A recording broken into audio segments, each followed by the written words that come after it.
Good morning, everyone. I do hope that you're well. Here's Friday's assembly, Friday the 22nd of January. Goodness, how the time flies. And of course, it's an assembly, so we always start in exactly the same way at Hillthorpe with a good morning, Liskeard Hillthorpe. Good morning, everyone. Well, actually, this is the second time I've run this assembly today, and this has a silver lining. I actually made a mistake earlier. I was doing the assembly to the school and I thought I was recording myself, and I got halfway through and I hadn't pressed play or hadn't pressed record. So this does mean I get to look you guys completely in the eye instead of looking from side to side. So I hope that helps. Well, how are you doing? I've seen some of you in Zoom meetings, and that was wonderful. It was really nice to see you all. We're missing you. There's no two ways about that. And one of the things that we're going to do next week, in your grab bags, you've got some instructions about how to join something called Google Classrooms. It's not a real classroom here in the school. It's a virtual, a digital classroom. Google, of course, is a big American brand, big American company that deals with the internet, and you'll have searched for things using Google, no doubt. New toys, let's Google. Where can I get a PlayStation 5? Google. So those instructions are out there, and they will allow us to meet you and see your work even more easily next week. So have a look at the instructions, and that should be good. That'll certainly cheer us up here in school, because we're missing you. And what with Liverpool's result last night, oh goodness me, I need some cheering up. I think what I'll need to do is have a look at some of the Times Table Rockstar badges that we've got here. So we don't do surnames. You'll have to work out who you are. But Thomas, in year 5, you, sir, are a rock legend. Beautifully well done. And we've also got Lexi in year 6, and here are the rock, that's a rock legend one. Myself and some of the teachers have had a go at the Times Table Rockstars, trying to get up to legend and star and those bronze, silver and gold badges. It's not easy. So if you're getting one of these badges, goodness me, you have done phenomenally well. So well done. That's good. That's all coming out to you. And we have some stars of the week, and we have some story time. And the stars of the week, shall we start with some of our youngest children today? So some of these children are in school, some of them are at home. And I think it's, even though this isn't going to be seen by children in school, because I didn't press record, it's still really nice for you guys to know that there's children in school doing well. Some of your friends are doing well. So Miss Early came to see me, and Jago, he's been showing a fantastic attitude to learning in school. And Lily at home has been showing a wonderful attitude and trying her best at all times. So that's early years. That's some of our youngest children. Let's move up into year 1. After that, I'm a little bit more disorganised. But year 1, well, a huge big thumbs up to Connor for his work on the Little Red Hen. And to Maddie, because goodness me, you have been working hard, engaging, trying with the common exception words. Big thumbs up there. Now going to jump all the way to the top of the school. Year 6, and that's Lexi, again for effort. We've got Hayden, obviously relatively new to the school. The word used to describe you here, Hayden, is phenomenal. That was the very word. You have been phenomenal. So Mr. Williams was super impressed. Well done. Good boy. And finally, in year 6, Briar for her work on the Greek myths. I love the Greek myths and those legends and those stories. A lifetime of great stories. Well done, Briar. Right, quick shift of that piece of paper. And we come to some actual certificates. We'll need to give these out in a bit.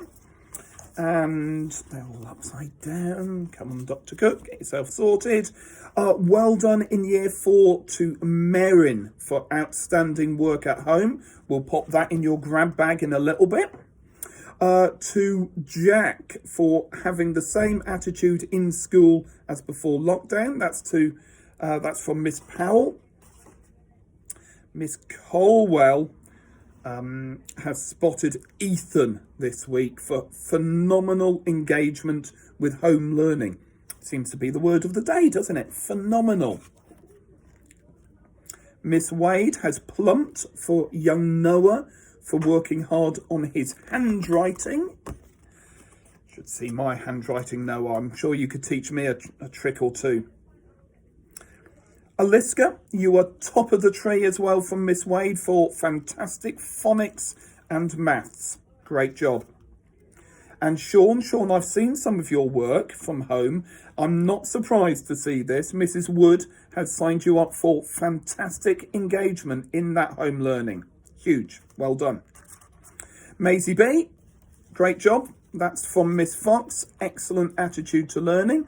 You've been in and out a little bit, but there we go. We've got plaudits. A big well done there. A plaudit is a well done. Oh, how nice. Miss Fox has also gone for Oliver for an exceptional attitude to learning at home. It's not easy, is it?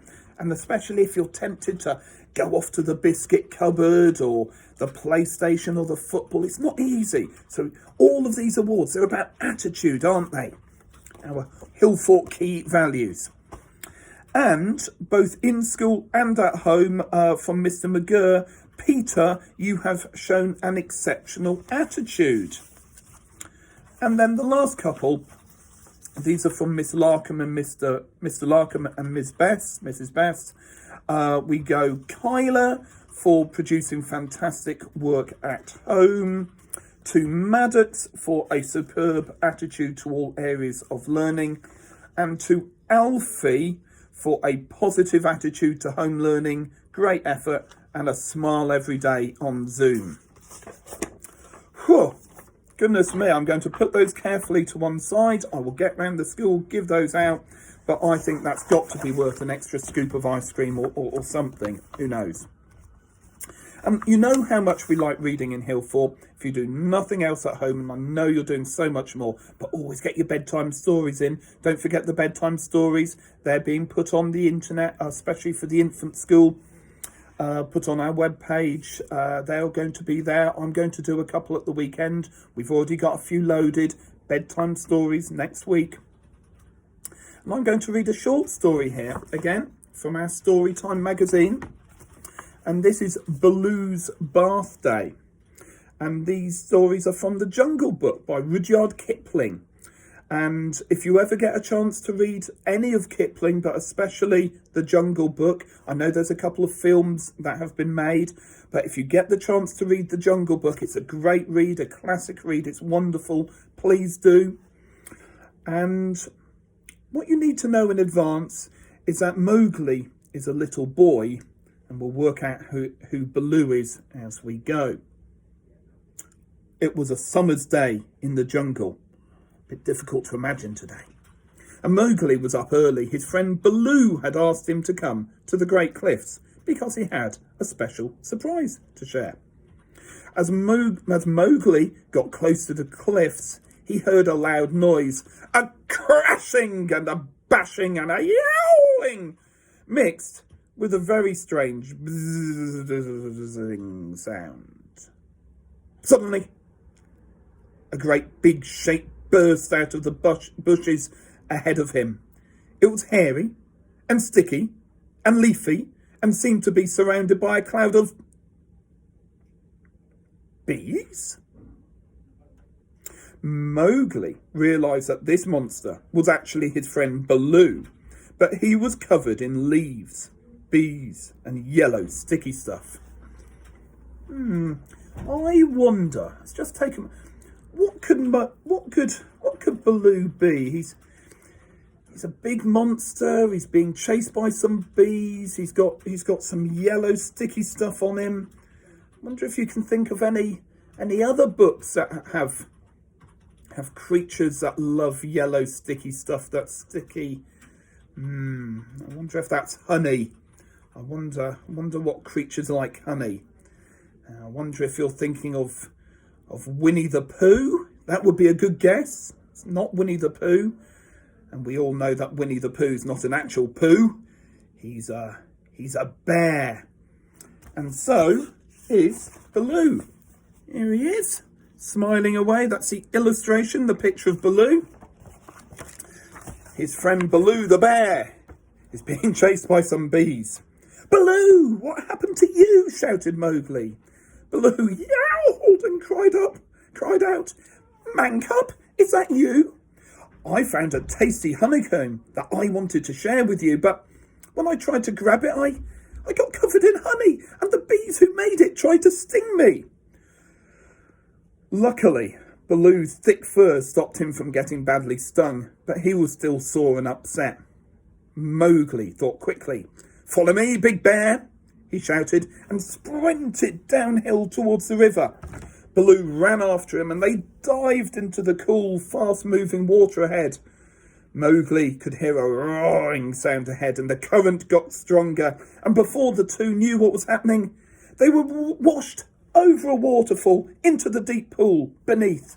The two came to the surface, coughing and spluttering. They've got water in them.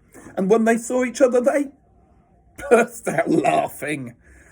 I'm sorry you didn't get to taste the honey breakfast, said Baloo. And my fur, it's all matted with honey and mud and leaves. Mowgli swam over to Baloo and climbed onto the bear's wide back. Don't you worry, you silly bear. I will get you clean. Mowgli used a leafy branch to scrub and comb out Baloo's sticky fur and rubbed him down with some sweet-smelling flowers. And when bath time was done, they played in the water together. Both agreed that swimming with a friend was even better than a honey breakfast. And if you think about one of our core values, kindness, that's a really kind of ill-thought story, isn't it? Okay, well, that for one day is assembly done. I have recorded this one. I don't have to do it all over again. So I'm going to see some of you in Zoom today, some of you at Grab Bag Time, the drive-through, some of you in Zoom next week, and you all have a lovely and safe weekend. You look after yourselves. Bye-bye now.